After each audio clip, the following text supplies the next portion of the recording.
Hello everybody and welcome! Year 4 in Rainbow Six Siege kicks off on Wednesday the 6th of March with the first season Operation Burnt Horizon. The new map Outback will be available for everybody to download, and the two new operators Mozzie and Gridlock will be available for those that have got the season pass. And as always, if you don't have the season pass, you will have access to the map, but you'll have to wait a week for the two new operators. Those of you that are regular viewers to this channel will know that there's been a lot of changes in Rainbow Six within the TTS for this new operation. And if you haven't seen those videos that I've done, I'll leave a link in the description down below if you do want to go and check those out. But having said that, they are actually going back on some of those changes, and in today's video I just wanted to share that information with you. But before we go into that, if you do want to stay up to date with all the latest Rainbow Six Siege news and information, subscribe to this channel with notifications turned on because I upload a video as soon as I can. You can also follow me on Twitter at ThisIsThat'sRich. So first of all, this patch for the new Operation Burnt Horizon will actually be larger than normal. This is because they're actually restructuring how game data is stored, and this will help consolidate and reduce the overall game size for future updates. Now, we don't actually know how big this update is going to be as of yet, but as soon as I do find out, I will probably put a tweet out. So like I said, there are a lot of changes coming with this new patch, and a lot of it I have already covered in previous videos, which I will leave a link to down below in the description, so do go and check those out if you've not already seen them. But also coming in this first season, we will get to see a Newcomer playlist. So this Newcomer playlist will be for players under the level of 50. I really do like that they've introduced this new playlist for the Newcomer, because anybody coming to the game now is at a massive disadvantage to anybody that's been playing it for the last 3 years. And it can also be very intimidating seeing all of these new operators and not having any idea of how their abilities work or how to actually play them really well to their best abilities. So this Newcomer playlist, like I say, is for anybody under the level of 50, and in my opinion is the ideal place to get to grips with all of the operators in Rainbow Six Siege. This new playlist will be bomb mode of classic maps most representative of the game's core gameplay, namely Chalet,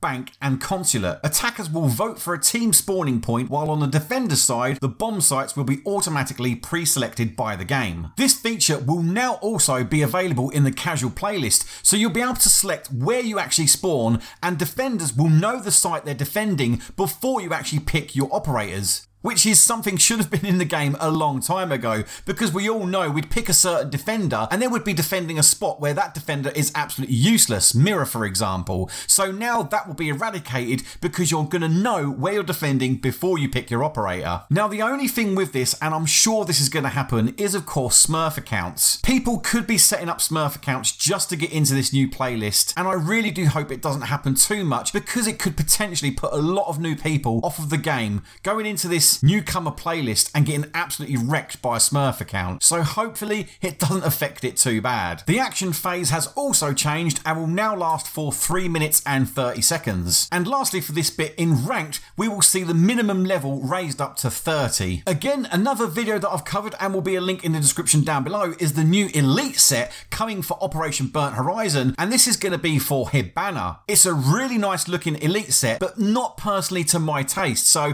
it's not one that I'm going to be buying, but I do believe what people have seen so far, it does seem to be fairly popular, just not for me. One of the fixes coming to this update, I'm sure a lot of people will be pleased to see it coming in, is lean spam camera placement. So previous camera placement at full lean allowed players to fire without being completely exposed. So as a part of their fix to counteract lean spamming, they're shifting the camera to the center of the head instead of to the far side of the head, even when at full lean. So like I say, I'm sure a lot of you will be pleased to hear that, but do let me know your thoughts in the comment section. Most of you that would see my other videos regarding the changes coming to some of the operators for this new season will have seen the video that I did regarding Capital. Now unfortunately they have gone back on everything they said about changing Capital, and he's going to be going back to his Wind Bastion version, and they say that they're reverting Capital back to his Wind Bastion version while they take a look and evaluate the data and feedback that they've gathered. Dockerbee is another operator that we saw some big changes coming to throughout the TTS, and again this has been since changed. So during the TTS, if Dockerbee were to ring you, it would automatically hang up the call after 18 seconds. This has now been reduced down to 12 seconds, so that's an even bigger difference. Again, I'd be really interested to hear your thoughts on this in the comments. Now, there are a whole load more of bug fixes and changes they're making within this patch, so if you do want to read all of the full notes, I'll leave a link in the description down below. But for now, thanks a lot for watching everybody. I do as always appreciate your time, and until next time,